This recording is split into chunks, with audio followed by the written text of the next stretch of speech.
Great marijuana. That is the purpose of this meeting, ladies and gentlemen. Marijuana is referred to as Mary Jane, pot, weed, or tea.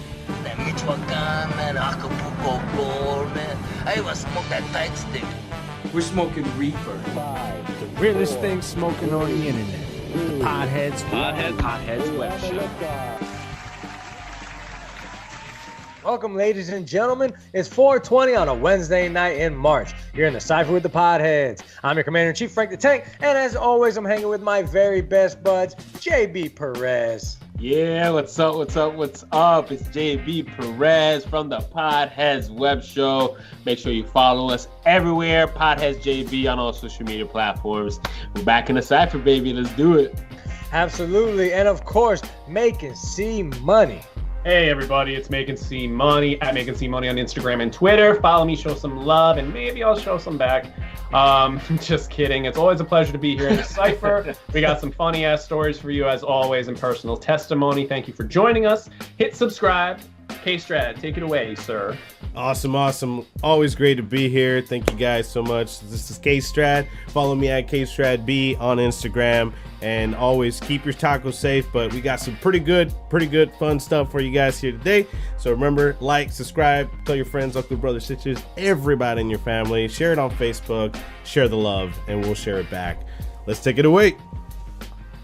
That's right, K-Strat. It's the Podheads Web Show on all social media, guys. Like, follow, show us some love. It's going to be a good one. We got a lot to talk about. We're going to run through it really quick. First and foremost, the biggest story that's hitting the nation right now, Operation Varsity Blues. James Vanderbeek brought the FBI in to take down the colleges. We're going to talk that. We're going to talk the NFL blockbuster trades that happened like today that has shaken the fucking world.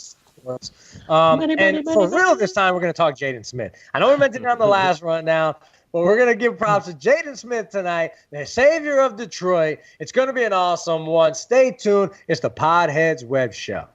The Podheads Web Show presents Pioneers in Pot.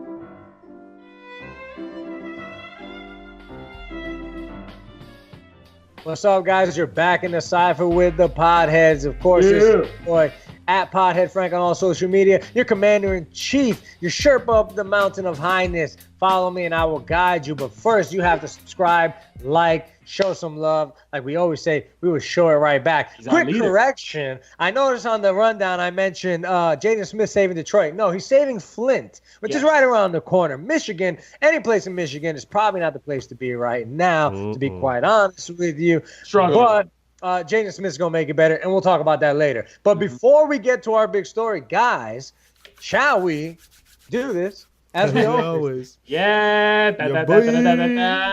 Check this bad boy out. Devices. Guys. I see some new toys. Of course, I'm keeping it old school. I got a little J. Wow.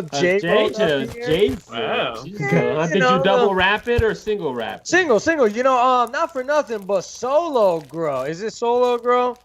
SoFlo Grow. A little shameless plug for those guys. We met them at CannaFest, and they gave us a fucking case of these rolling papers. And truth be told, the rolling papers actually burn slow. They smoke pretty good. So SoFlo Grow, there's your free plug. You only get one, goddammit. Holler at us. You're welcome. Cool. Yeah, no, because usually you know, I would have to double roll it because it was burned too fast. But I'll take it from there, guys. Let me introduce you to Rasta. What do we say? Rastaconda. Rastaconda. Shout out to C Money here. He named it for me. We got a new big bar. I bought it on sale, and it looks dope. It's got the Jamaican colors, right? The Rastafarian colors, and it's got this. It's not a snake. It's just how they designed it. It reminded me of snake. So you take the Rastafarian and the snake, and we get Rastaconda. Like an anaconda. Yeah. Thank you. Thank you. It's And a that great replaces grip, by the way. Donnie Donnie Danko. Donnie We put Danko. Donnie Danko to rest. You know, it's on our Instagram if you want to Out know for the what count. Donnie Danko looked. But she broke, he broke, she broke, and then this is her replacement. So here we go. Let's have some great years, my friend. Yes, Oh, sir. yeah. He breaks it. 5 As I minutes break later, like it. SpongeBob, he breaks it. K-Strat, I see you munching on some edibles. What are we working with here? Yeah, so as you guys probably heard last week, I kind of went into the edible field this time, and I got my hands on some pretty good stuff, and I was like, you know what, let me turn it into oil.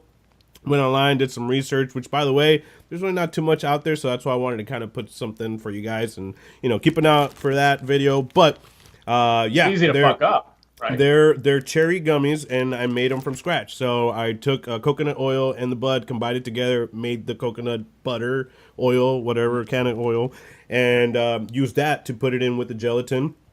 And, you know, now I got some gummies. So I got a whole case of gummies here. And I didn't know how... Eat them all, dude. Yeah, Just that's stuff 'em the all in goal. your mouth That's the right goal. now. I don't know how Get you strong some they are, molds, but... bro. Mhm. Get So you how some are you, rubber like- molds.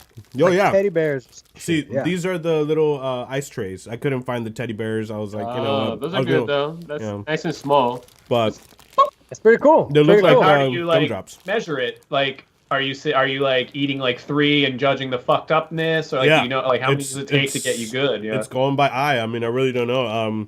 I'm pretty high tolerance, you know, but Right. Yeah. I do realize That's that my thing. But I only ask because edibles intrigue me. You know, everyone says edibles take you into It's a different different for universe. everybody, bro. They It's never Very different for work. everybody. Yeah. Oh, Same but here. see, here's the thing. My girl doesn't smoke. She doesn't drink. And, you know, we went out, had a good time. We're like, hey, you know what? Let's try one. Let's see, you know, how you feel. First hour, didn't feel anything. And I was trying to gauge her to use her as like, you know, see how well it goes. An hour later, we're going to the movies. We're like about to get off the car, and she's like, holds on to my hand, and she's like, it tripping hit balls me. right now. I feel it. And she starts tripping. She looks over to me, and her eyes yes. are bloodshot red. One gummy. What One the freaking gummy. fuck? And She has no tolerance. She literally has 0.0 THC her entire life, and you give her how I can imagine those are delicious Oh, and they're full with amazing. THC. Mhm. And again, it's different for everybody, and it fucked her. I don't know if Frank remembers the story, but just before we move on, real quick, we had a girlfriend that came over to our house for a party, and she had an edible, and she was tripping balls. Charisse. Yes. Oh, shit. Shout out to Charisse. Yeah. Shout out, Charisse. We remember you. I'll always remember that she ate a brownie, either ate it too fast, too much. It was just like, out of it. fucking A. Mhm. How long there, does yeah. this last? I'm out of here. Yeah, it's tripping balls, bro. So be careful out there with your edibles, guys. Yeah. See, the thing about edibles is that it goes through a different chemical process through your liver compared to when you inhale it. Inhale it. It's a whole different process. So that's why you people react differently. But again, the tolerance really does kind of affect it. Yeah, I got fucked up. I ate a brownie once that's way too potent, and I barely made it home before I vomited all over the fucking place. Yeah, Yeah, and see, I've I'm just out. been out on edibles. Well, not for nothing. These pens too, man. I mean, let's be honest. This shit isn't healthy. It's not good for you. Vape in general. If it's not oxygen, it's not good for your lungs. Let's just put it that way. But there was one occasion where I went to see the Bumpin' Ugly. Shout out to a really dope reggae ska band. Went to go see them. I took a 30-day vacation from this shit. My buddy had a 98%er. Took it to the head, blacked out, hit my head on the ground twice. Blacked out. I've been smoking my whole life. I blacked out at the concert. There's a video of this on the Bumpin' Ugly's page on Facebook. gee. You can I need see to find someone this. in the front walking and then just disappear. And that's me blacked out in process. I knocked the speaker over. Everything was a disaster. Wow, party But foul. going back to what we were saying, yeah, dude, when you take a break and then you do some hardcore, it hits ya. Lightweight shit. it's a Be wrap. careful. Let's be smart. Let's be self-aware. Moderate. And have fun with it. Don't go too crazy. There's your PSA right there. Awesome. Yep, Good job. definitely. So what's everybody been up to? I mean, we keep it quick because we do our rundown. But for me, honestly, it's been crazy, man. The weeks are starting to blend together a little bit. I can't remember what the fuck we talked about in the last episode anymore. And that's a good thing. We're putting out more and more Busy. content. But I've been, just kind of watching the news a lot. There's a lot of shit going down, almost too much to take in. But I noticed something about myself. I get too invested, too emotional about certain things. Remember last episode I talked about being empathetic, over empathetic, and I'm always high, so maybe that's just got nothing to do with it. But like, I noticed 6 a.m. I'm getting ready for work, and I have the news on. If there's some shit about politics that really gets under my skin, or a kid is killed or something, I notice, bro, it gets me started early, bro. Really? And I immediately start thinking, immediately start talking. And it's like, what the fuck? Why am I stressing myself out that early about shit? So I've learned, got to start taking some time to unplug. Got to kind of get away from the phone, away from the TV a little bit. At least if it's not that first 30 minutes a day, like you need that time to kind of balance, bro. Sure. I hear you. No, I believe you, bro. I mean, it just when you walk into a bad room and you feel bad energy, that kind of brings you down. It's hard to fight against that. So to your point, I feel you. But for me, I'll take it from there real quick. I'm right to you. My weeks are coming together. I got so much shit going on. The show, editing, work, travel, and I forgot my wife's birthday, bro. What are you, fucking nuts? Oh shit! Yeah, dude. So you already know. Ouch. Yeah, it's bad. Let me just say that I didn't have sex yesterday, so that goes to show you. You know what I mean? Birthday sex is some of the best sex I need for either partner, and I didn't get it. That's how bad it was. Aftershock. I'm trying to make up for it by taking her on a last minute dinner, and she was fine, But women are like that, bro. They'll put up a front, but deep inside it bother her. I don't know if I want to say it because I'm in bed. Oh no! Let's just call it a steakhouse. Did you take her to like a chain restaurant? Yes, it was a chain. Yes, bro. It was the whole situation was bad, bro. So you forgot her birthday, and then I took her. And then you took her to a fucking Chili's or some shit. Like an Applebee's. Steakhouse. Oh, man. Wait, doesn't Facebook remind you about birthdays though? Yeah. I don't. Me and Facebook. I'm on Instagram lately, and just me and the social media are still a struggle. Yes, and I got, like I said, got a lot going on. My mind is stretched a lot, and I didn't mean to. And I'm paying for it. I'm gonna pay for it, but I will make up for it. So shout out to my old lady, dog. And then you had to tell her that you're flying out of town this week. Oh my for the God, CBD yeah. convention. That was just digging my hole deeper right there. It's not a good week, but I gotta get through it, blow through it, and come across the next week.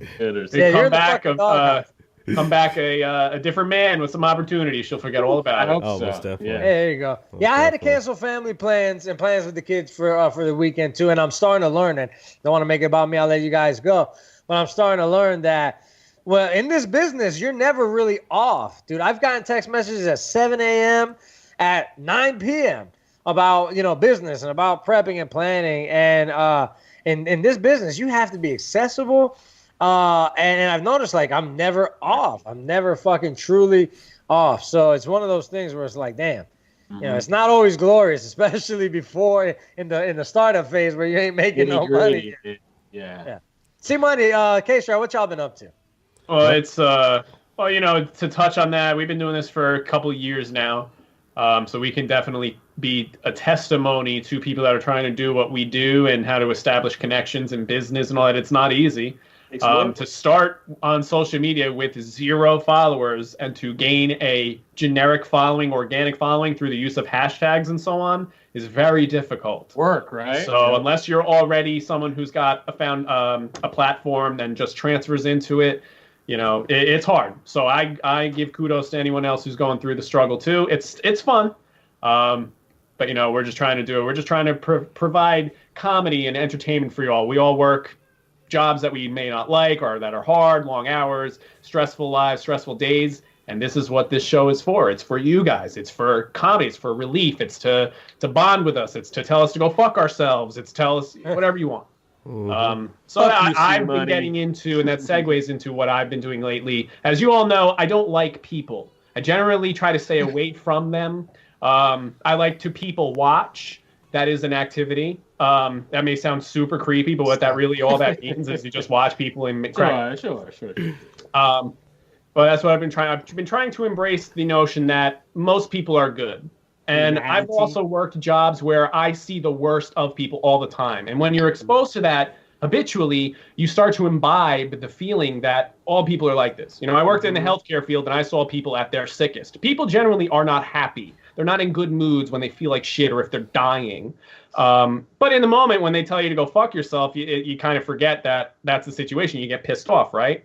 But it's a process to start to imbibe that most people are good, not bad. Most people are for the better. Most people are nice and caring. They're not mischievous or hurtful, or, you know, so it's actually a lifestyle change for me to start to think that about people. And again, it may sound kind of fucked up, but again, when you work in certain jobs where you're constantly exposed to the bad, it's inevitable that you're going to start thinking, well, fuck everyone, dude. Why are people like this? And I'm actually curious what you guys think. You all work in totally different fields. And I'm sure you've dealt with people you can't fucking stand sometimes. And how do you guys think that for the most part, people are for the better, people are good, people are genuine? Or let me just say this. Listen, let me just say this. People, like a group of people are terrible, human, disgusting, vile. A person is caring, loving, compassionate, sympathetic. I mean, that's real. That's how I feel about the human condition. I know we got to move on with the show, but we could talk about that for days. Sure. Yeah. But yeah, that's what I've been getting into. I've been trying to switch my mindset about just people in general and attitude, and giving people, instead of being skeptical when I first meet someone, as I shake their hand and saying, yeah, what are you all about? What are you trying to pull off? It's more of just I hearing get them out that, first. bro. Yes, I get that. Yeah. I hear you, bro. That's good. cool, bro. It's self-awareness, right? Moving on, that kind of thing, bro. Sure. But Yeah, sure. What's up? yeah, well, I mean, like kind of just branching off of that, but yeah, it's true. It's, you know, it's been kind of a balance thing, trying to work with, you know, life and, you know, your job responsibilities, and, you know, sometimes within life new things and problems arise, but you know, given the fact that we're kind of in this all together and we're really pushing towards, you know, one goal, which is, you know, getting this word out there and kind of showing people, and like we said, you know, taking off that stigmatism from what, you know, we like to do. So but yeah, no, it's been pretty crazy on my end. I mean, you know, we're doing this whole event with the CBD thing. I gave it a chance myself, and I kind of ordered some of the samples, and my dad right now, like, you know, you guys know he's been going through cancer, so I gave him a couple of patches after he's been doing some of these treatments, and he's been like feeling a lot better. He's been wanting to eat and, you know, kind of getting those you know, those effects. So now he's starting to see, he's like, oh wow, you know, maybe I am missing. Now he's questioning. Now he's actually, you know, thinking. So,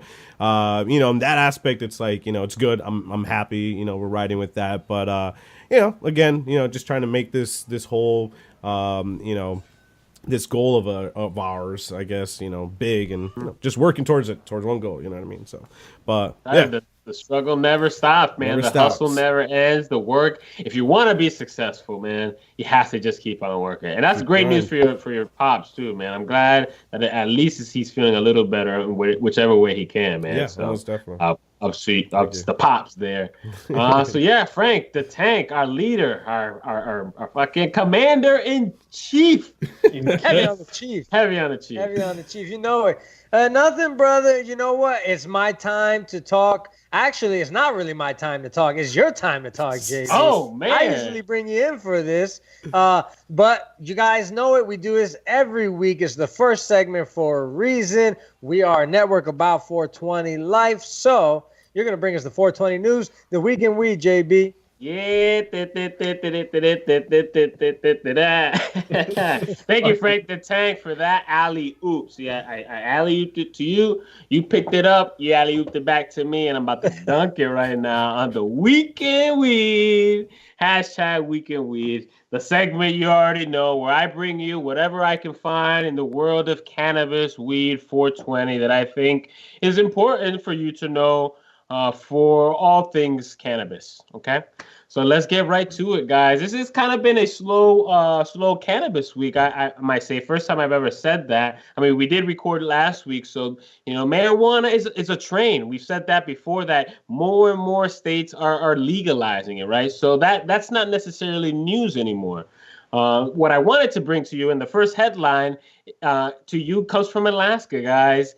Alaska is set to be the first state to allow cannabis to be smoked in a location where they purchase the cannabis. Okay, and you may not understand why that might be news, but it sets a precedence, right? Most laws that add recreationally say you can only smoke it in your house. Okay, so it kind of just throws away the social dynamic of marijuana, right? We're in the cipher right now. We have a podcast, we have fans, that kind of thing. Now allowing these businesses to allow smoke in their establishment makes it a lounge, makes it a social spot, makes it a safe spot to smoke weed. It's like a bar for weed. You know what I mean? So I think that's great. It's a great precedent. Alaska is known for some of the heaviest alcohol problems in the nation. Okay, so them being the first ones is good because now they get to go and smoke weed safe too at their own bar. So shout outs to Alaska, guys. What do you guys think? That's actually awesome. I've always said that I dream about going into a place and being taken around like by a docent, showing me different things and giving me information. And I would love to be able to walk into a place and try. Yeah, let me try this. Let me taste this, see how I feel. Mm-hmm. So I'm hoping that the ripple pattern continues around the U.S. And that's like I remember probably 10 years ago when I first started smoking. I wanted to go to Amsterdam so I can get that feeling. I can go out and smoke in cafes and kind of get that vibe. But and of course that's always the main goal is to kind of turn it into that bar environment. That's actually funny too. Being in high school, that was the thing. The dream was to go to Amsterdam so we could smoke weed and not have to worry about anything because that was the place, right? I don't even think Cali was doing its thing yet, was it? No. But that is, hey man, slowly but surely we're getting there. Yeah, it's a precedence, and that's why I think it's news because it's setting a precedence. San Francisco allows some of this, but now on a state basis, and we want this nationally, man. Alaska is leading the charge in that field there. So shout outs to Alaska. All right, so guys, moving on. Let's keep it going for the second headline of the Week in Weed. Last week we talked about, if you follow the Week in Weed, last week I talked about the WHO, not the band, but the World Health Organization, right? This world organization, okay, that is trying to make changes for cannabis. Well, now the news is coming that the UN is kind of doing the same thing, another world organization, okay, seeing the benefits of marijuana, of medical cannabis, CBD, of that nature. The UN is basically saying that they're thinking about decriminalizing certain drugs, specifically marijuana, because it is now the data is out there that it's a medicine. It needs to be researched for the benefits of it. Like any drug that you can find at the pharmacy, okay, it's been studied for its benefits. Certain drugs, marijuana specifically, has to be studied for its medicinal properties. And that's why they want to push the decriminalization of marijuana. There are more benefits that I can spout right now, but this is their reasons why. And I think it's only a great thing that the world, guys, the world organizations, the leading, and these are countries coming together, right? These organizations, these people represent the world, okay? And they're seeing the train, right? We say it all over this show, man. They see the benefits. They see that what decriminalization means to people in America, to people in the world, right? We're talking about money going up, crime going down. The UN, guys. What do you guys think? Well,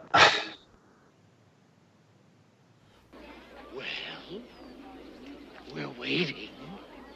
There you go. Pretty cool. It's nice that they're jumping on there because I mean, if I know there's several countries. When I did my research like 3 years ago, I was trying to see what countries were legalized to where you can have your own plants where you can smoke, and I know Costa Rica was one of them. But now I don't have to go to Costa Rica. I can stay here, or if there's other countries that do kind of. You can still go to Costa Rica. Yeah, of course. We'll still go to Costa Rica. Why not? We'll be like rich guys. I don't know what the dollar value is there, but yeah, because I'm looking at the clock. Let's keep it moving, guys. But yeah, it's big shout out to the UN.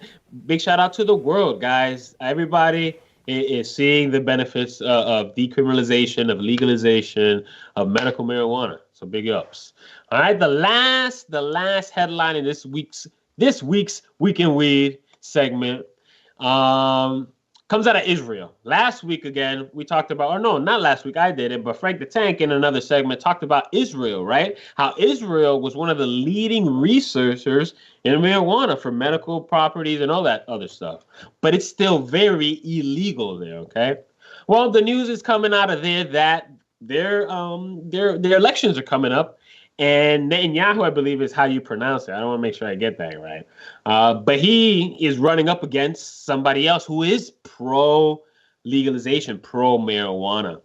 The news, I believe, is there is because now Netanyahu seems to softening his stance on marijuana. He understands that he's got to change his tune because the world, I just said it, the world is seeing the benefits. He needs to change his tune to be able to keep his presidency or whatever it is over there. And that's the news that Israel, the leading country in medical marijuana study, is probably about to legalize it very, very soon, guys. Another country, we talked about Vietnam last week as well. Another country, the WHO, the UN, the world is on the train, guys. It's for real, green rush, money to be made. Well, that's what it's like. It's frustrating too because it's like you motherfuckers have been trying to tell you this forever, and now what? Because you're all broke now. Oh yeah, let's dabble in the marijuana game, fuckers. But again, what are we gonna do? You know, we lost all the battles, but we're gonna win the war. So we're right on the cuffs, guys. The Podheads are right in the beginning of this tidal wave, and a producer said it, bro. This green wave, it's of money and weed. It's gonna be a new age, guys, and I'm very excited. Can you imagine a time where like buying and smoking weed will be as normal as just going to the bar and grabbing a beer? Oh my goodness, guys, that's gonna come so soon. You have no idea. Within our lifetime, within probably the next 10 years, 5 years, 10 we're years, gonna be like just going to a cafe and smoking weed, like having business meetings at fucking, Like, can I get 2 eggs and coffee and that Granddaddy Perp, please? That's gonna be great, guys. And again, the social aspect of it all, man. Really, the social potheads, smokers are generally friendly, sociable people, and that's just real talk. And that's exactly what this world needs, man. Kill all that hate and let's get social. Let's spark up, smoke an L together. Let's talk, man. Let's get in the cipher and talk, man. Well, you mentioned everybody just being together and oneness. Let's talk about the opposite side of that. When we are at our absolute worst, we often on this show go after, I don't know, affluent people who, there's a common theme where we're going after people who are rich and take advantage of their rich to fuck people over, right? We've talked about R. Kelly, we've talked about the Cosbys, the Weinsteins of the world. Their wealth. And so, we had to talk about this college scandal. Operation Varsity Blues. It's trending all over the internet. Probably the biggest college scandal in the history of the United States, involving dozens of universities. Over 50 high-profile names have come out in this case, to name a few. But before we get into the particulars, let me give you guys some facts, just to give you guys the rundown on what exactly is going on here, if you haven't seen them yourself. And then let's get into a little bit of the nitty-gritty. So the first thing, basically, this wasn't aimed at just 1 or 2 schools. I know you heard some big names. There's been multiple schools involved in this, including University of Southern California, University of Texas, Yale, Harvard, Stanford, Georgetown, and UCLA.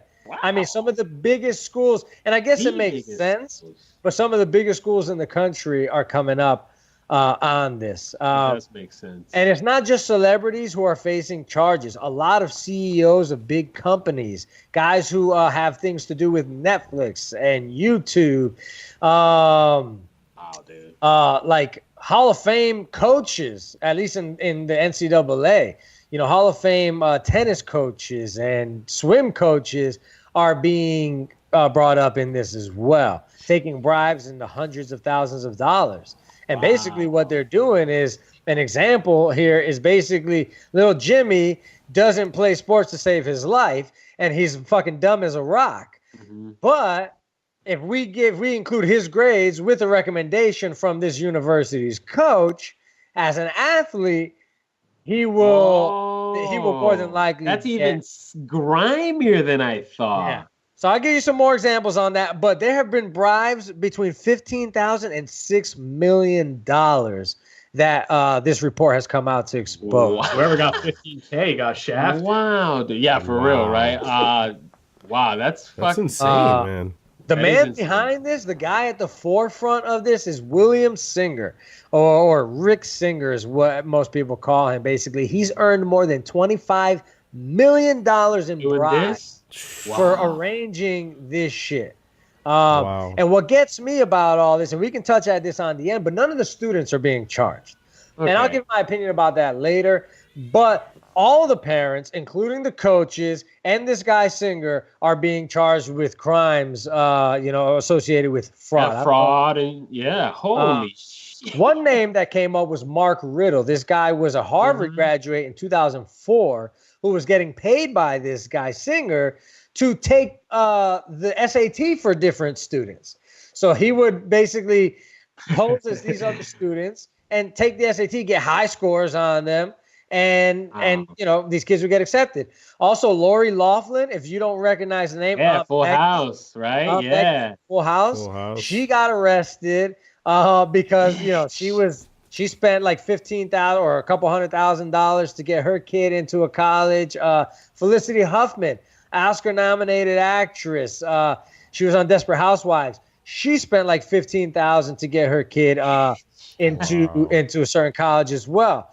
But I mean, these are high-profile people, and it makes sense. I mean, think about it. Yeah, it does make sense. I mean, the world has changed, guys. The world, and these are. You said two famous people from the reports that I read. We had CEOs of real companies. You said, I mean, this is a wide net.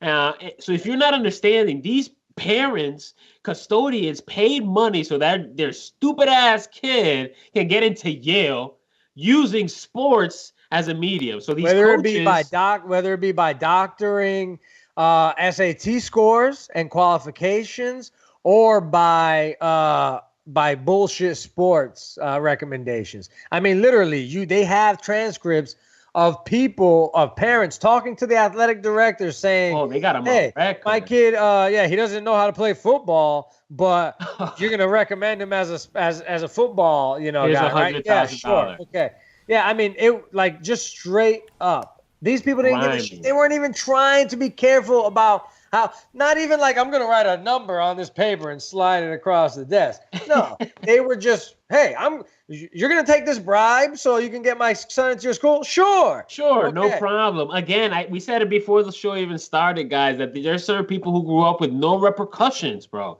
And most of these people have always had wealth, so they can get whatever they want. And I've heard, and see, Money, you said it, man, if you have cash, you can buy anything you want. And in this case, they were buying an education, or at least an entrance, the name. Because who knows if they graduated or not. Bro, this story is grimier than I thought, bro. Well, look, I didn't know that they were doing that. Why should you care, right? Why is this important? Okay, here's a few reasons. For one thing, these are extremely exclusive schools. These are schools that turn away thousands or hundreds of thousands of students every year. Only have a certain amount of spots, okay? My little sister, God bless her, shout out to my little sister. She busted her ass for 4 years of high school. Did way more than I ever did.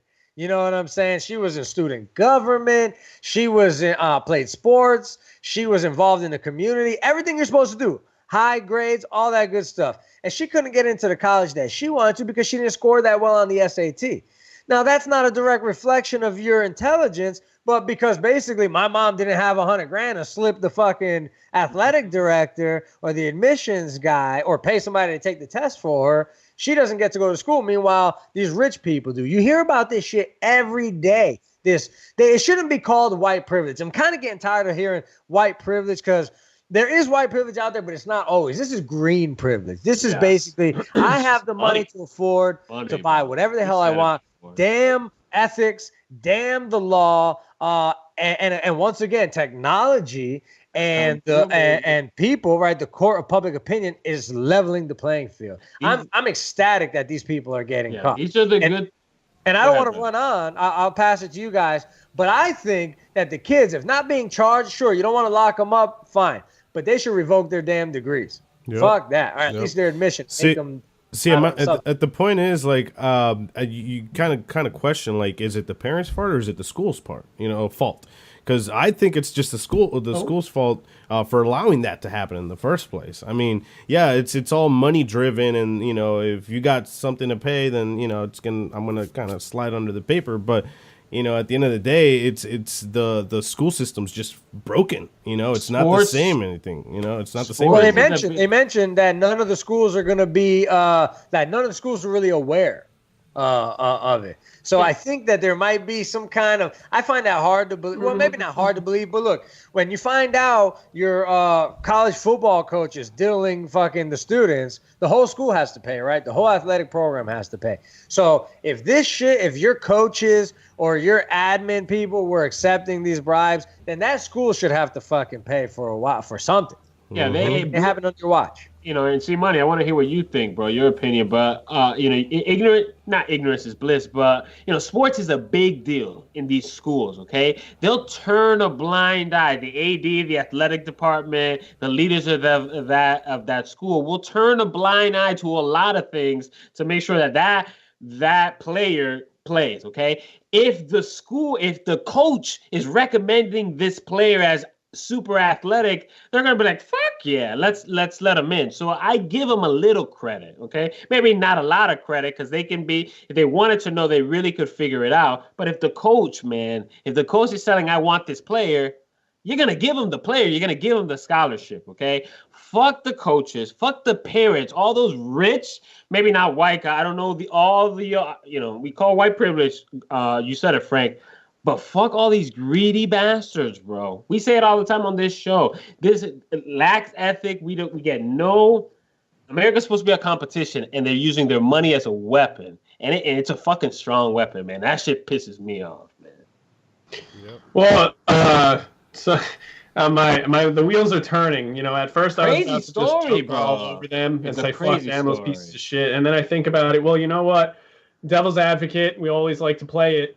Put yourself in the shoe. I'm not sticking up for these fucks, but put yourself in their shoes. It's a different world and a different life living that rich superstar life. We don't know what that's like, but we do know that it's a very petty life, right? My kid got into Yale. I got the new That's what it is. Mercedes S-Type. Oh, you only have the AMG. That's how that shit is. So I can absolutely see Lori, whatever the fuck, house bitch, saying Full House, bitch. Full House. Sorry, Lori. No, whatever. Fuck her, bro. No, it's not. Come on.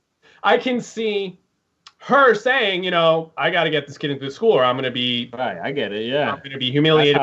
So that I get. I get why they do it. That's like just a whole nother. Right, though. I just can't comprehend. It's petty and it's foolish, but schools are definitely to blame.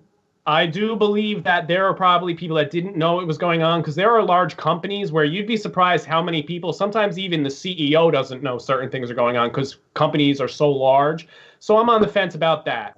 The kids should be punished because, again, you know what you're doing, unless for somehow the kid was kept in the dark, which maybe is possible. Which kid I think that's more likely than parent intercepts everything, the mail, the letters, whatever. So all the kid does know is they did get in. Got in, right? Yeah. Maybe that's probably not likely, though. You're right. If your parents are bastards, that some kids genuinely thought maybe they did get in. I mean, again, look what they're doing, and it makes me laugh too. My third point is, if I were to tell you a conspiracy like this existed, you tell me to go fuck myself. I'm crazy.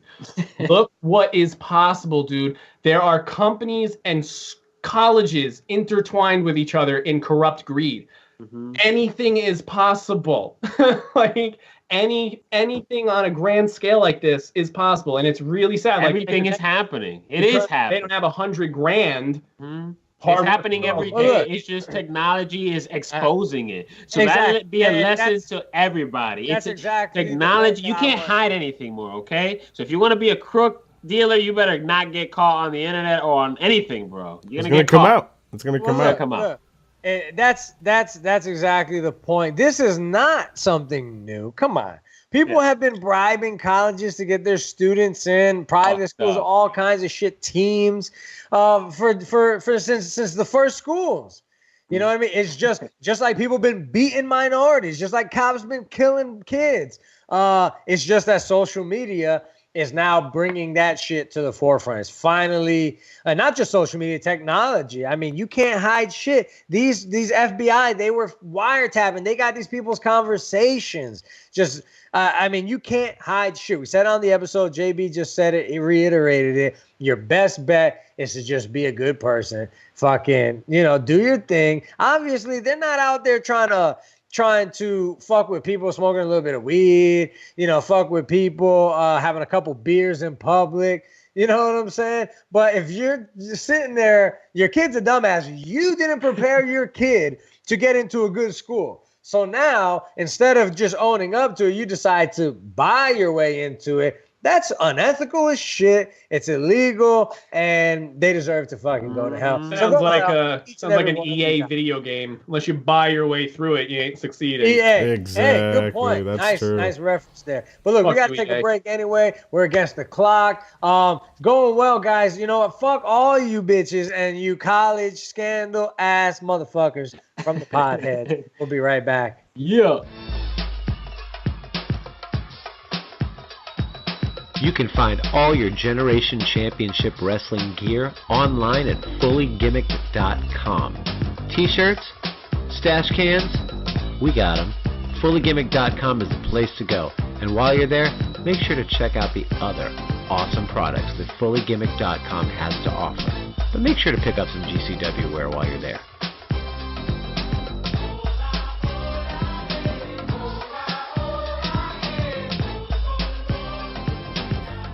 Hey everybody, welcome back. It's Making C Money at Making C Money on Instagram and Twitter, coming at you from the Cipher with the Podheads web show. My boys K Strat, Frank the Tank, and JB Perez.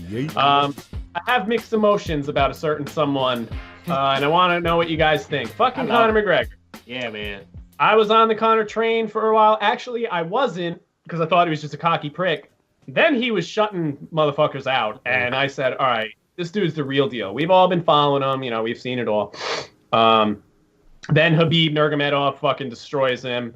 I think he's going on a bender now. I think the dude's like doing coke and shit left and right. What? Doing coke? Now. I really. He's crazy. He was arrested in Miami, right? That's the report. So he got arrested in Miami. It was stupid bullshit. It's not like he went off on some dude and knocked him out or anything like that. I wish it was. It would be crazy. But motherfucker was charged $12,500 for strong arm robbery and criminal mischief. They're both felonies, though. Yes, that's the problem. So all he did, to my understanding, was he grabbed someone's phone and smashed it. Yeah, that's it. Smashed it with, but I think he took it, and that's where the robbery came in. Yeah, and that's bro, that's a felony. Bro. But now again, to what we were just saying about privilege and all this other shit, 12 G's. I don't have that, so my ass is rotting in jail. 2 felonies. 2 felonies. My ass is going away for at least a couple of years. No, crazy, dude. Well, it depends. But not Conor McGregor. Motherfucker, there's a video of him walking out of the jail that night. Yeah. Got money like that. Well, look, there's lawyers. He's got lawyers. He's got money. I mean, he was walking out of a hotel, Fontainebleau Hotel in Miami. He's walking out. It's the morning. He's probably hungover. Exactly. You know what I'm saying? Guys, get out my face. Yeah, he probably told the guy to fuck off. The guy stood there. And I think, to be honest with you, I'm not a big fan of McGregor, but I think he showed an incredible amount of restraint by just grabbing the phone. Fuck it. You got 12 grand. Fuck it. I know I'm kind of double backing on my own, premium privilege shit, but, I might have, on my worst day, I might have knocked somebody the fuck out. Yeah, if you're probably already drunk, right? You're probably drunk. Let's look at what's happening, okay? And that's why I think you got to take every situation as it is, right? 5 o'clock in the morning, coming out of a hotel, probably drunk, probably stumbling, and someone's got a flashlight in his face. He probably warned them. Once or twice. And then he grabbed it. This is the paparazzi thing. Yes. I'm a fan of Conor McGregor. Okay, he's not as a UFC fighter, an MMA fighter, as a talker. He's got a new whiskey out now that I heard is okay. It's all right. Yeah, it's okay. I heard. all that. So I'm a fan, okay? And in this situation, it doesn't make me any less of a fan. I think he's on his way down as a UFC fighter, Nurmagomedov. He's going to rule that league or that weight class for...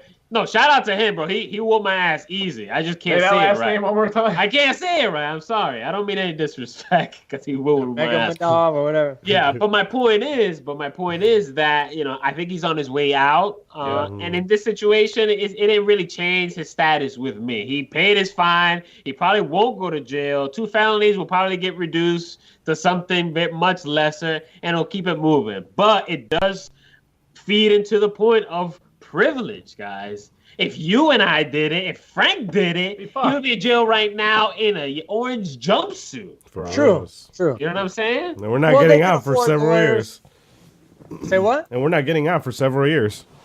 Yeah, I mean, depending on your record, I mean, it's a felony, sure. True. But if you never really got in trouble, and somebody's provoking you, and you snatch them up, then I think the punishment should fit the crime. It's not the first time McGregor, bro. You enter. Look, you. What's the word called? You scared him. You intimidated him. You intimidated. Thank you. Very good. You intimidated somebody. You took their phone. You know what I'm saying?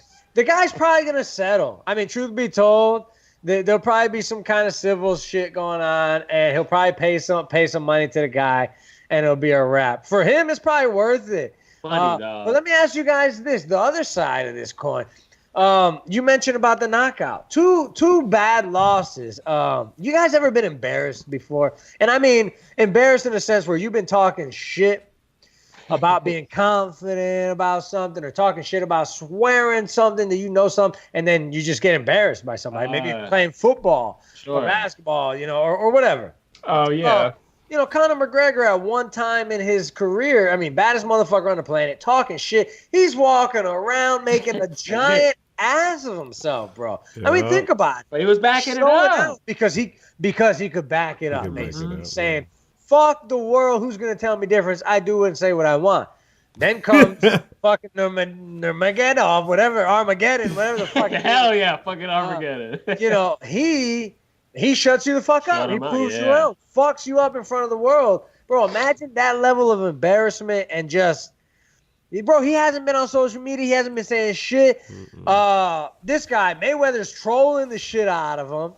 You know, he's probably not in the greatest of mood these days. What do you got? So then you go, a guy gets a phone in his face. He drunk. Get out my face. How does it feel to lose to Nurmagomedov? Man, get that shit out my face. You know what I mean? So you gotta give him a little credit here. 2 felonies worth, I don't know. But guys, moving on. Other rich folk that are the world of sports is giving out money apparently, right? Yeah. Trades are happening. Blockbuster deals are being made. People are losing money, right? We talked about Le'Veon Bell. He found a new team. He's at the Jets right now. Who would have thought? Okay, and he's not making as much money as he thought or he wanted. That's him. Your boy Odell Beckham Jr. is in the Browns right now, reunited with his boy Landry over there, getting thrown by Baker Mayfield. What? Don't forget the Brown. Don't forget Antonio Brown over to the Raiders. And what? Wow.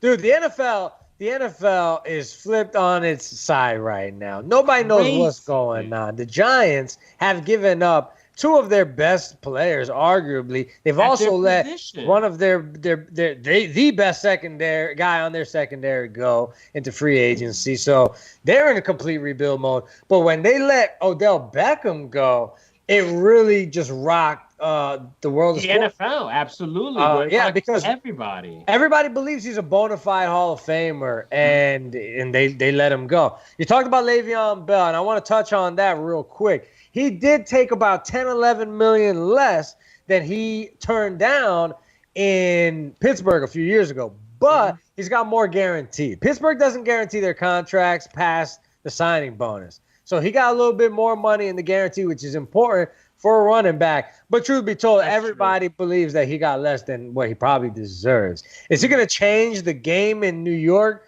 as far as the Jets go? I'm sorry, bro. The AFC Well, you're talking about Kansas City. You're talking about Houston. You're talking about now the Browns. I mean, the Browns. Let's think about this. You already have Myles Garrett, I think, Defensive Rookie of the Year. Wow. They got fucking homeboy now, Olivier Vernon, who is the defensive giant, big money guy. Obviously, they signed Kareem Hunt, who was let go by the Chiefs after staying in the hotel. The Browns have been the shittiest team in the NFL for 20 years. They literally went from 0 to hero in a week, it seems. And now, exactly, you take Jarvis Landry and you add Le'Veon Bell, not Le'Veon Bell, you add OBJ. Right, OBJ. It's absolutely incredible. Wow. Cleveland is on fire right now. This is probably the best thing that's happened to Cleveland since LeBron James came back. Speaking of LeBron James, another reason why I wanted to talk NFL is because the NFL, it's crazy. Why is this happening? Since when can a player just be like, kicked out or traded, or in Le'Veon Bell's case, not work for a year and be traded? In Brown's case, Powell not go to work for a week and get traded to somewhere and gets more money, right?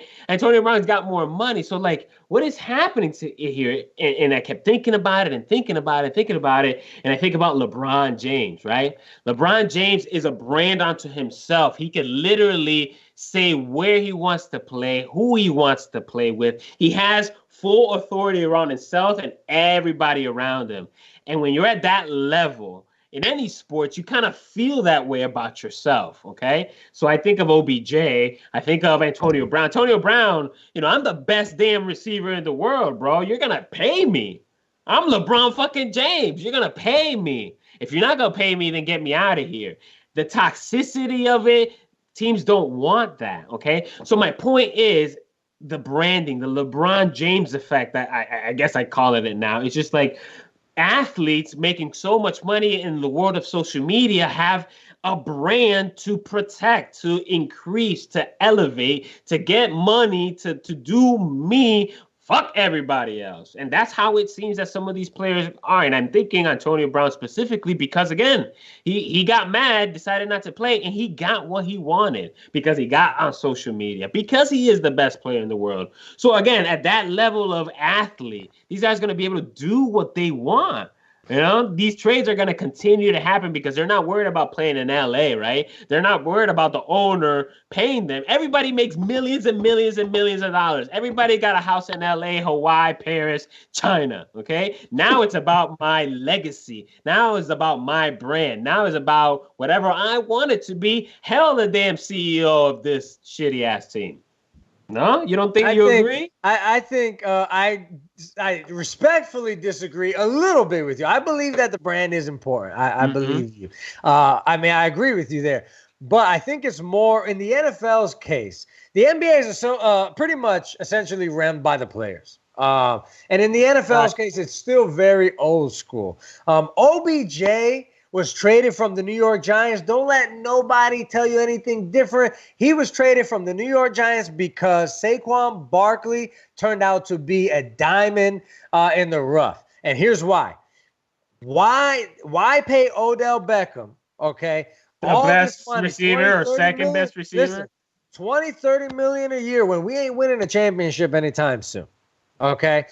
OBJ, and including to the historic numbers, he's also had shakeups and headlines like no other in New York. Cocaine? And has not cocaine, but he's had all kinds of issues. And old school teams that have been owned by the same family, like the Maras and the New York Giants, racist motherfucker. They don't mesh well with players like that. So what happened? Odell Beckham was the best player on the team. All of a sudden, Saquon Barkley is here, and guess what? Saquon Barkley's a Boy Scout. He says all the right things. True. He looks good. He does right. He plays hard, and he's not a headache. We're going to build a team around Saquon Barkley. We're going to trade Odell. We're going to get 2 draft picks, a great player on the defense, and we're going to build around that. I still think he's worth the headache, but it's old school. It's still old school league. They still need to catch up, and I think players are they do have to bet on themselves. But it's more about securing that money because it's a short career. You know what I'm saying? You break your ankle, you tear your ACL like it's happening every other day, and that's it. The teams drop you and you're gone, bro. Le'Veon Bell and other players, they need to protect themselves so they make that money. It's a cutthroat business. I mean, where do you draw the line, though? Because even fighters are doing that now, too, where, you know, someone's at a certain level and, you know, it's justified. You got to a certain level because you're damn good. But now you're starting to say, well, I'm so good that I don't need to listen to your rules. Fuck your rules. I'm going to be a wild motherfucker. You know, like, where do you draw the line? And we've mentioned this on the show before, too, with, like, weed and stuff. You know, if it's in your contract that, hey, you can't smoke weed, whether it's good for you or not, it's in your contract to play football or whatever, you cannot do this. And, you know, now I guess as I'm getting older, too, like I used to not give a shit. But now I look at like John Jones and people like that, too, who are just totally fucking up. Like, dude, kids look up to you. You're supposed to be a role model. You're supposed to be this, that, and the third. So I'm kind of on the team side where if it's like, we don't give a fuck who you are, you're going to not be a jackass because you're representing us, the company, the team, everything, and you're fucking doing coke or some shit. No. Like, do that when you're retired. Yeah. So where do you draw the line there? The locker room is what you're saying. He was probably a little. So I think everybody's right a little bit. Okay, it's a little bit of everything. And when you're talking about money and old school versus new school and old money and new money, right? So the players are the new money, the owners are kind of the old money. It was about time, right? This was gonna happen sooner or later. Where the players, right? Frank the Tank said that in the NBA, it's already happened. The NFL, it's on its way. The players will now decide. If they can figure out their union, kind of like the MLB kind of does, they can get all that guaranteed money. They'll be so rich. Those contracts are ridiculous. So if they figure out all the union shit, they will get paid. And I think it's happening, guys. The players will lead the revolt in the NFL, man. You'll see. Watch. Yeah, to that point, JB, the landscape of sports all over, from the basketball to MLB, NFL, it's changing. Big names like A-Rod, right, and LeBron James, they created ripples that are now having effects still decades after their big contracts. So who knows? This OBJ thing, this Le'Veon Bell, Antonio Brown thing could have big effects on draft classes and other people's contracts years from now. Who knows? Anyway, I don't want to beat a dead horse about the NFL. Everybody knows the news. It's buck wild. Get on ESPN. There's like 20, 30 trades have happened or signings have happened in the last week. It's absolutely crazy. There's no hope, right? At least this year for the Giants. So I'm just going to keep it moving. Yeah. But anyway, GCW. Let's move on to another sport. GCW Wrestling, Generation Championship Wrestling. Another event. You know, those are our guys. Shout out to all those guys out there. GCW 5, Live Forever, is coming later this month. JB's got the deets. GCW 5 Live Forever. It's going to be March 29th. That's a Friday, okay? So make sure you put that on your calendar. The address, it's at the Gulf View Event Center in Port Richey, Florida, okay? I'm sure you could Google it, Apple Maps that shit, get there. You can go to Eventbrite to get your tickets, eventbrite.com, and just type in GCW 5. They're between $15 to $25. I believe the time is 6 to 11 p.m., so they got a stacked lineup, and I haven't seen it. I tried to get on Instagram today to get you the super details, but they're down. But I do know that I believe the main event is champ versus champ, okay? Trisha Dore, the women's champ, might be going against Rios Badu. I can't confirm or completely deny, but I saw it on Instagram. I saw it. I believe that's what's happening, guys. Champ versus champ at GCW 5. If you're a fan of GCW 5, okay, if you're a fan of GCW, so you know who we're talking about, of Trisha Dore and the Oracle Rios Badu, you know that this is not just a fight, guy. This is a intersex, or what is it called? An intersex fight For the ages. Intergender, yeah. Intergender, that's the word I was going to. Intergender exhibition. Epic, guys. So these two athletes, I mean, Trisha Dora and Rios Bedu are legit wrestlers on any spectrum you want to put them on. So that's why I'm super excited about this. It's going to bring be your daughters. Really good match. You know what I'm saying? Bring your daughters. This is all about women empowerment. It's all about equality. I mean, it's going to be a hell of a show. Trisha Dora's definitely got power. And you know, Sir Rios has got the speed and the finesse. It's going to be a pretty good one. Rare. You don't see these very often, right? You know, people tend to be scared of the taboo. But no, these people are equal competitors, both champions in their own right, and they're going to be facing off the Friday the 29th. So that's going to be awesome. That's this Friday by the time you're watching this, actually. And I think they're about the same weight, right? As far as the I actually think Trish is. I'm not talking about. I'm not going there. No, I see the power difference visibly. I see the power. She is pretty big, yeah. She is. No, she is. She's gonna take it to the champ. I can't wait, guy. I think it's gonna be like a legit one for the ages. I'm gonna record it on 7 phones for y'all.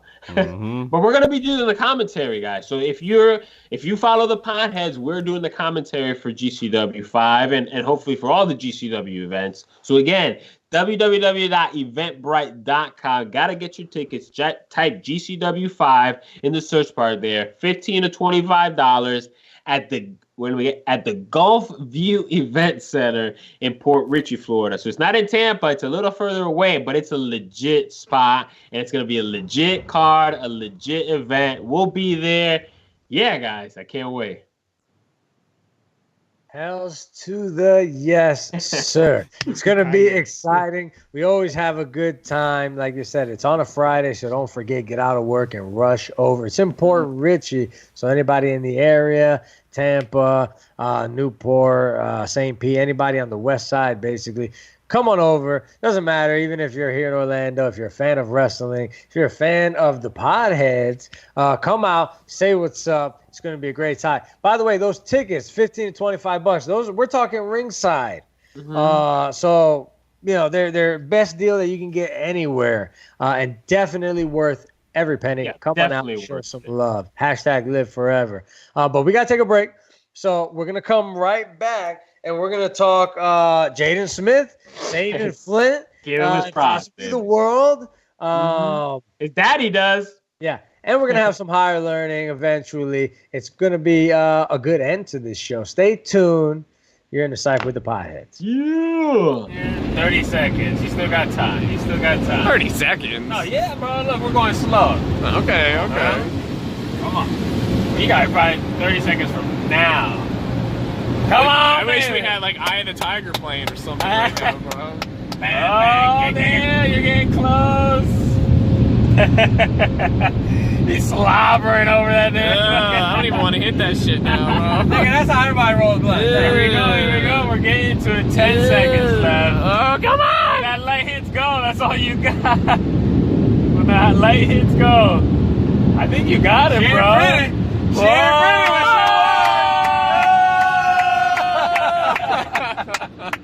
Well done. Sure, can I get out there? Yeah.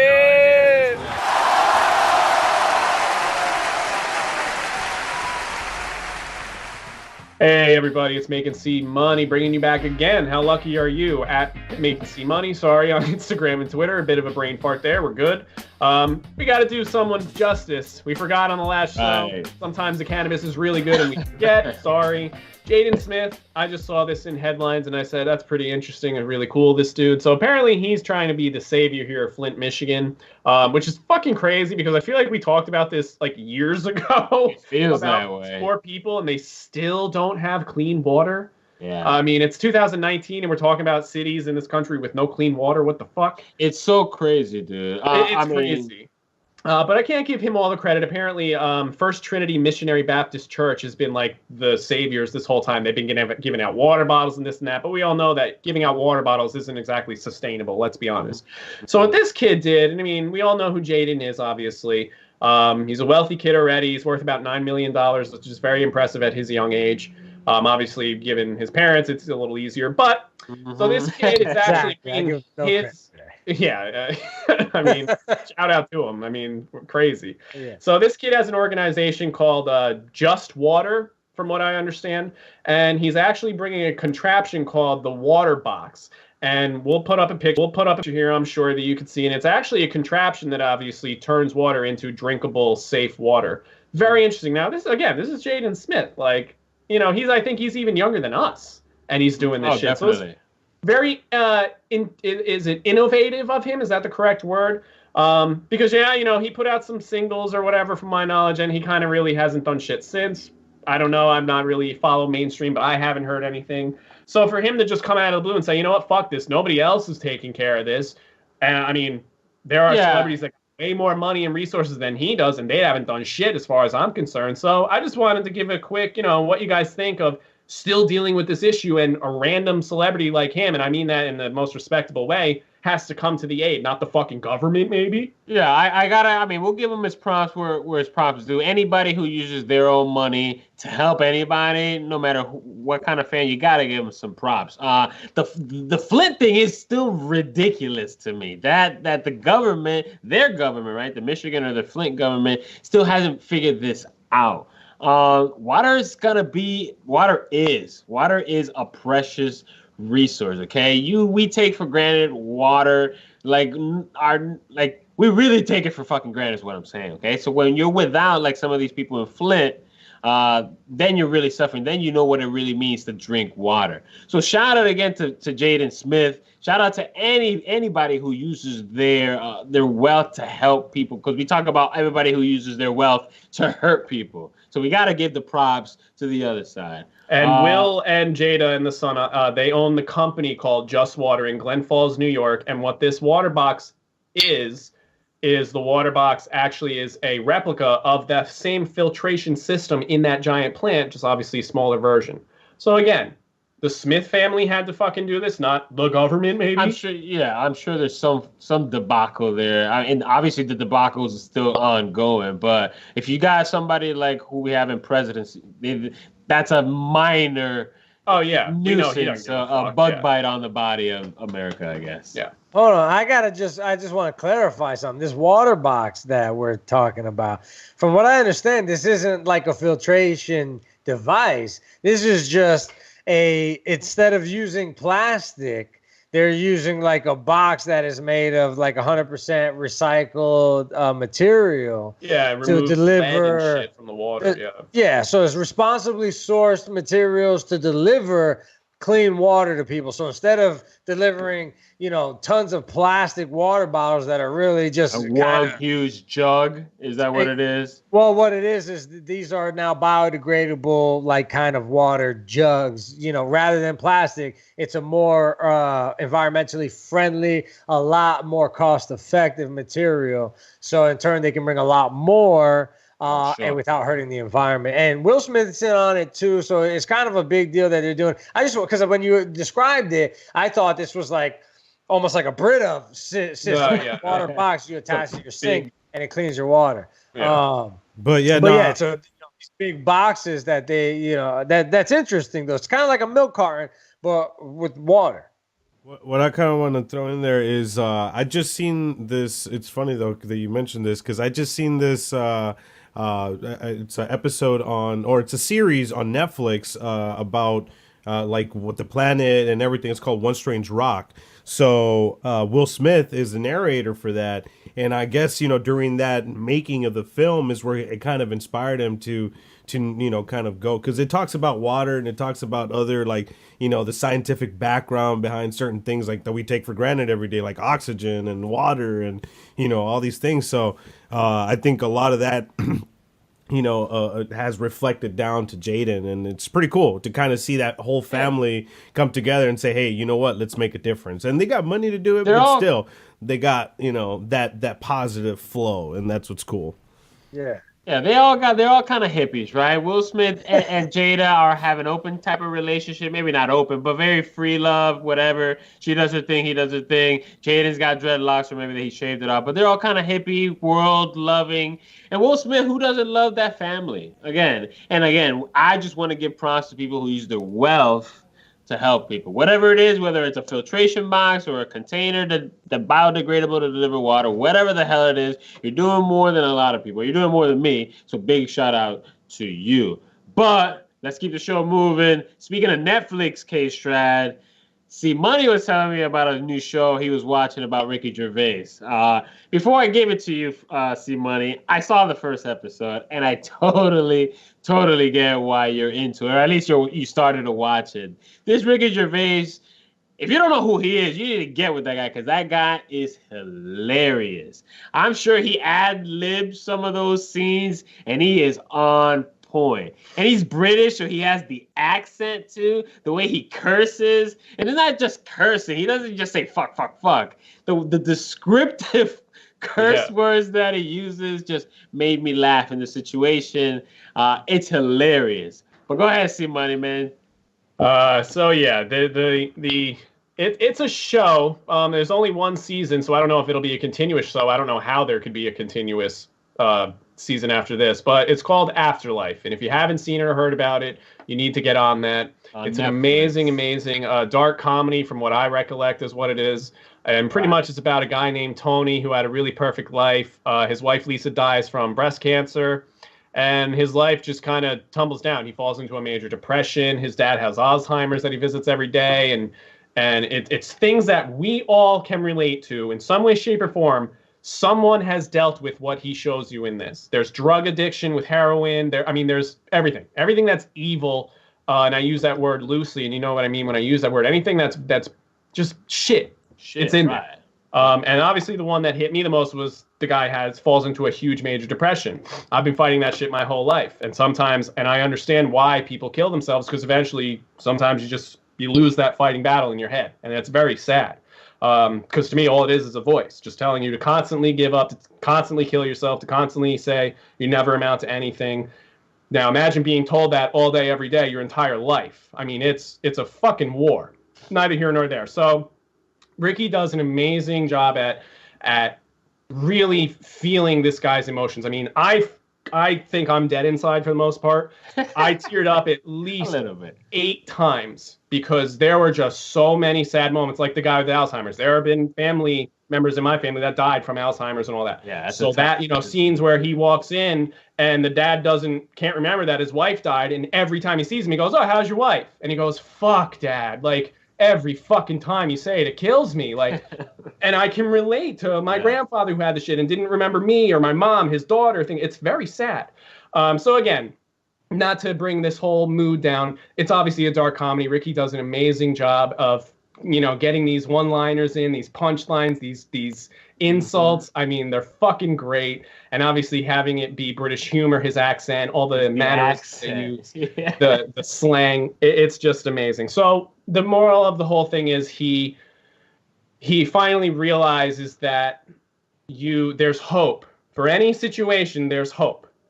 And there's always good at the end of the tunnel, right? And we hear all these cliches all the time. And, if you told me on my worst day, it'll be okay, but I'll tell you to go fuck yourself and leave me alone. Because I can't even imagine that there's a brighter tomorrow. And there are days when I wake up and I go, fuck, I woke up. Why didn't I die last night? So if you can, in a joking manner, it's easy to kind of laugh it off. But if you really think about what that does to you, that's where I really hope that people start to realize that mental illness, depression especially, is not a joke. I mean, I anyway, have a voice telling me to kill myself. That's fucked up.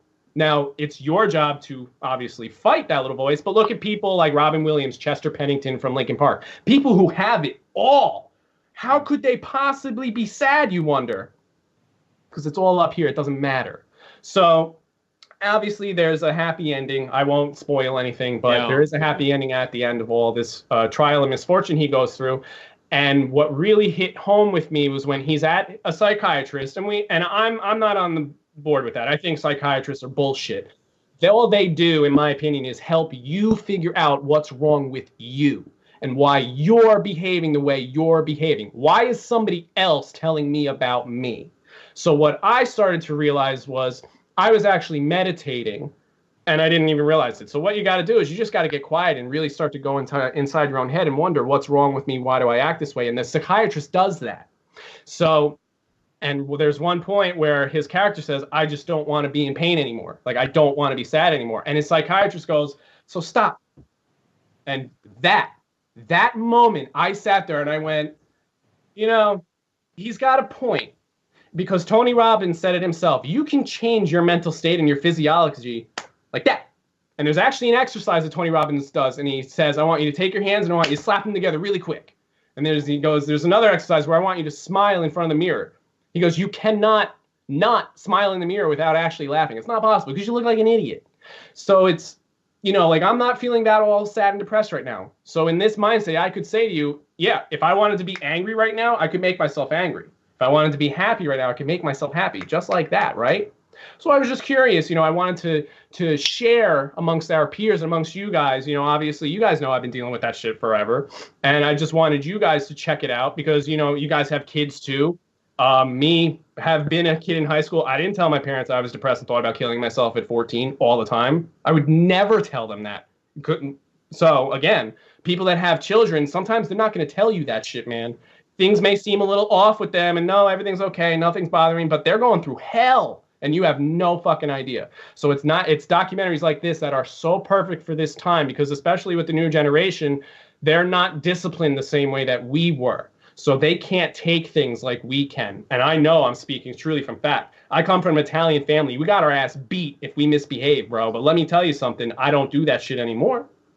So I just wanted to know what you guys think. Maybe touch briefly about mental illness type things, how you guys stand on it, and just kind of hope you guys watch it, honestly. Well, I'll be honest with you, dude. I don't know shit about it. I just did some Googling, and different publications and fans are shitting all over this on social media.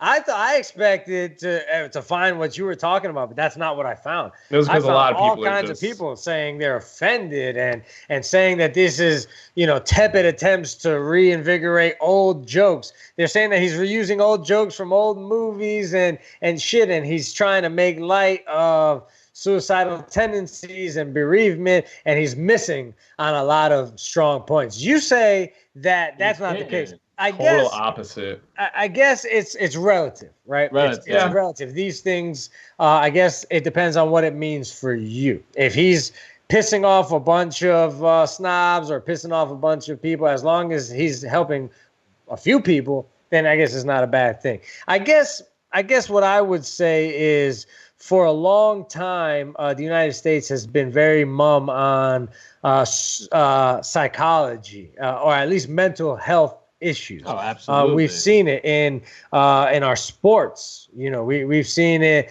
in schools, celebrities. Man. You know, we've seen it in schools, our children, and we've finally gotten to the point where now it's in Hollywood. Now we're talking about it. Our celebrities are talking about it. Our politicians are talking about it. Things are starting to change a little bit more, and it's becoming a little bit more mainstream or trendy, if you would, to talk about mental health, and that's a good thing. So maybe Ricky Gervais is kind of helping kind of convey this message. I'd hate to believe that him or anybody else would be kind of taking advantage of the buzzword in an attempt to sell sponsorship or make money. But I don't think any kind of discourse on mental health in any way is negative right now.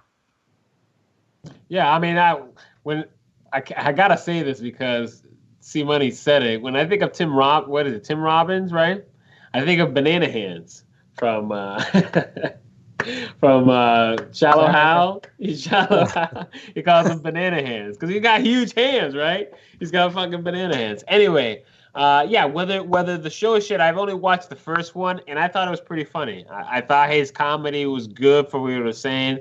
I have no idea what the rest of the show is going to see, but to Frank the Tank's point, it is on the viewer. See, Money has experienced something that he can relate, and I think that's art. Art is something you can relate to. Music, movies, if it touches a chord in your heart or your soul and your mind, you like it a little bit more because you can relate. So whether it's shit to you or awesome to see Money, it is bringing attention to Frank the Tank's point, mental illness, and that is only good.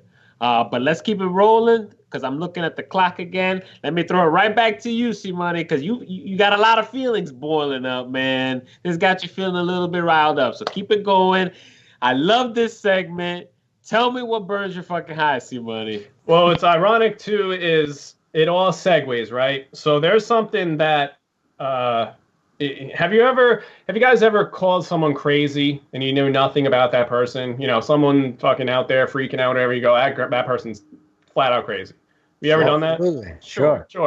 So what I started to realize was it's so dismissive to call someone crazy and you know nothing about them. It is so unfair to that person because you have no idea what they've been through, what hell they've been exposed to, so on and so forth. So this is what burns my high.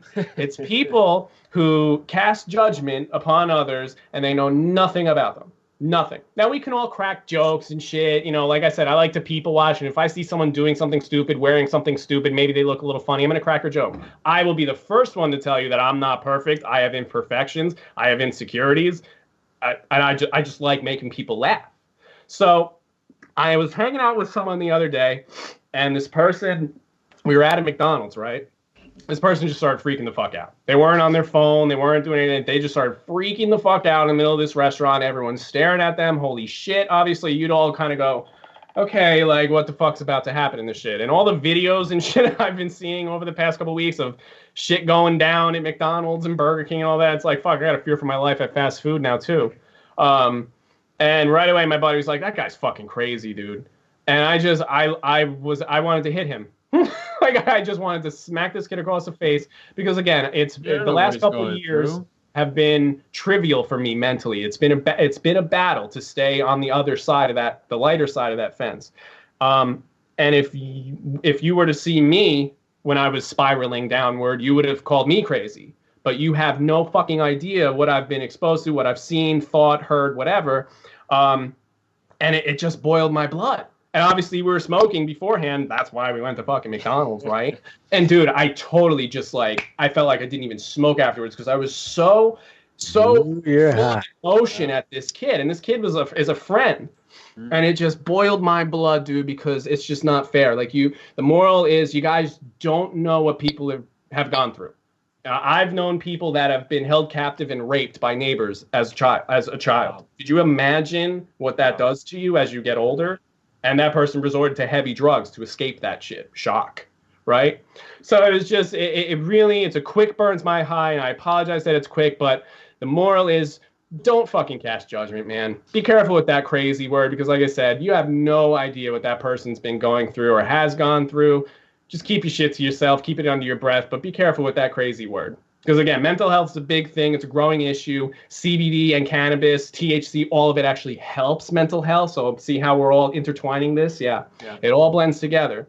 You know, I've resorted to THC and CBD to try to combat all these depressiveness and all this bullshit, and it does work.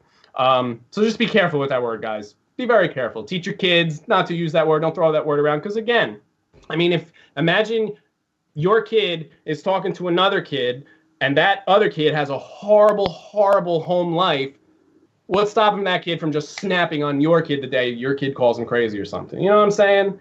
It's just not worth it, man. Just don't fuck with people anymore. And I'm the one who goes on rants is telling you just don't fuck with people anymore. I think C-Money has had a revelation, guys. I think so. It's empathetic, right? We talked about empathy. Talk about weed smoking builds empathy. I think C-Money, bro, is turning a new leaf here. Turning a new leaf. I love the term. Very nice, very nice. Okay, well, you know, I think that's a great bit of knowledge that you've passed on there, C-Money. I think everyone should take heed. And speaking about knowledge and taking heed, take heed to higher learning. Hashtag higher learning. This is, of course, the part that I imbue knowledge to all of my fellow buds out there. Get my brain up, bro. Get you going. So, of course, I like to keep it topical. Today's hashtag higher learning, okay, at Podhead Frank on social media. Follow, like, hashtag higher learning, all that good stuff. Bring me up big time there, K-Strat. I got some teaching to do. All right. First fact. Okay, this is about college. I just thought I wanted to give you guys some interesting facts, all right? The cost of college textbooks has risen 812% in the last 30 years. 812%? God. That is more than the healthcare costs, That's insane. housing prices, and college tuitions. That's not a scam, bro. Wow. And all of them, by the way, all of those rates have risen well above inflation. So this is 812%. That's incredible. Think about it, dude. You're spending thousands per semester. I know everybody that's gone to college knows what I mean. College books are fucking ridiculous. Scam over the scam. And then what happens is as soon as you get that degree, you come out and you can't even use that bitch. Like, yeah, it's a piece of paperweight, bro. We can smoke out of it. I'm about to. Yeah, you end up selling cars, or you end up doing other shit that you could have done either way. Yeah, without, exactly. We got sold a dream, guys. This dream is a don't get me dream. started. It's not even. It's a broken dream. Yeah, it's a pipe dream. A pipe dream. Yeah, I like all right, here's another one for you. Norway, okay? Norway has some of the highest gas prices in the world. How does that tie into college? Well, because they subsidize their fuel, all right? And they use the money to pay free college for all of their national So there's your money, guys. We are arguing here in America who's going to pay for free college, right? Well, there you go. Norway's a great example. Right? Pay taxes. That's what taxes are for, man. Legalize marijuana and tax the shit out of it. Put it right into education. I want 100% of my tax money going to education. There's a live website you can go to that actually has a ticker for the student loan debt. I don't know if you can see that. No. There you go. My God. Wow. We're in the trillions, Trillions dude. of dollars. American insane. No, I'm sorry. $1.6 trillion in student that loans. money doesn't even.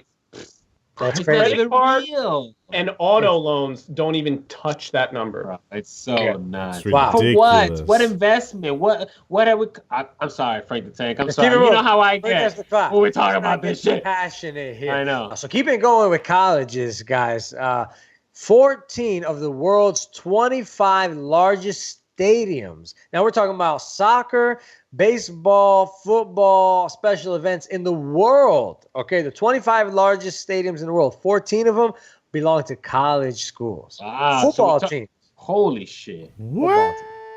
We talked about sports and education, right? Yeah. How big it is in these schools. Here's a representation of that money, man. The largest stadiums, man. Well, you do see a lot of the players. You do see a lot of the players sometimes go to the schools and, you know, kind of work with the kids and stuff like that, and the certain sections as far as like sports and stuff. But yeah, I mean, they got, I guess, the, you know, that connection between them allows them to do that. So yeah, for sure. You know, boosters run that shit. Okay, check out. This is my next fact. There's a small college in Oregon, of all places, that has its own nuclear reactor. It's run by undergraduate students, by the way. Check out the fun fact here. Okay, by the way, it's Reed College in Oregon. They have more female reactor operators than all the other research reactors in the world combined.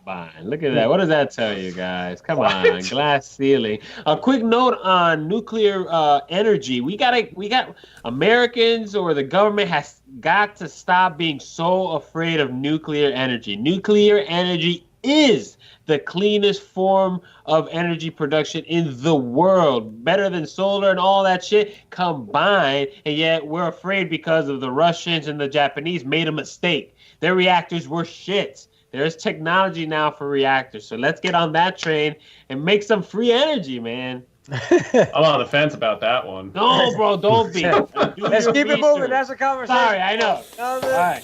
They did not impinge on my higher learning classes. You see, you're making my brain grow, my brother. You like it, right? Okay. I love it. Hashtag higher learning. All right. I thought this was my favorite fact in months. An anonymous donor pays for college education for every student in Kalamazoo, Michigan.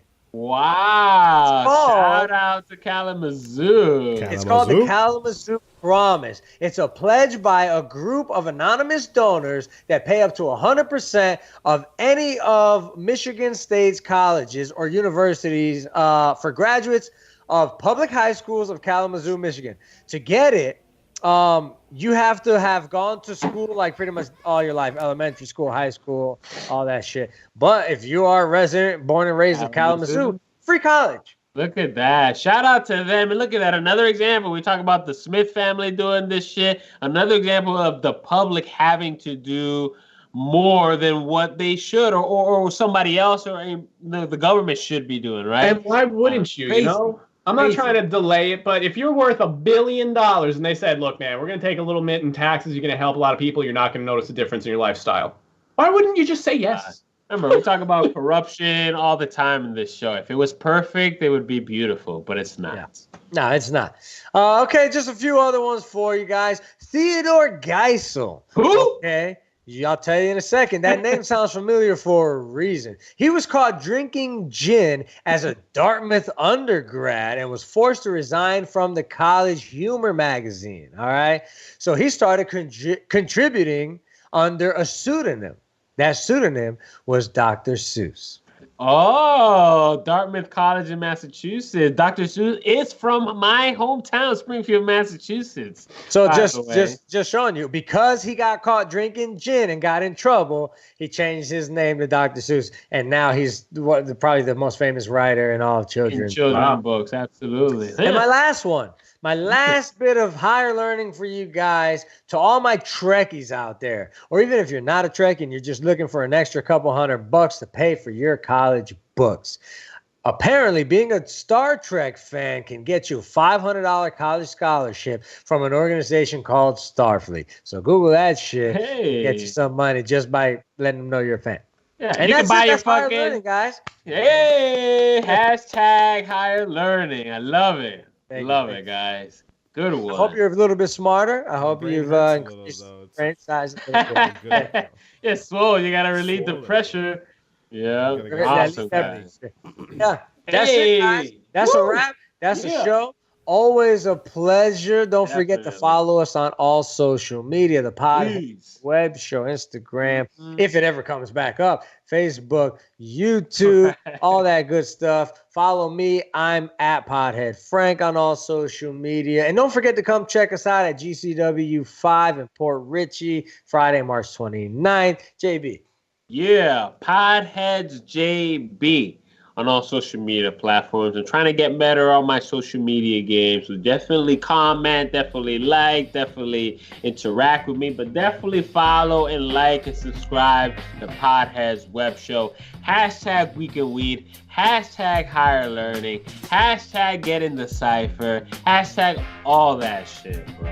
C Money. As always, guys, thanks for joining us at Making C Money on Instagram and Twitter. Drop me a line if you want to chat. You're feeling a little blue. Like I said, I've been there, man. Let me know. You want to fucking vent? Let's do it. I'm here. I'm here all day for you guys. Here to entertain. Again, thanks for joining us. Here are my best buds, Frank the Tank, K-Strat, JB Perez. This is Making C Money signing off. Awesome. This is your boy K-Strat signing out. You can follow me on Instagram at KStratB. It's been a pleasure. Always bringing you the best stuff. Always remember, go on Instagram, social media, wherever. Follow us, like us, share, and tell your uncles, brothers, sisters, everybody.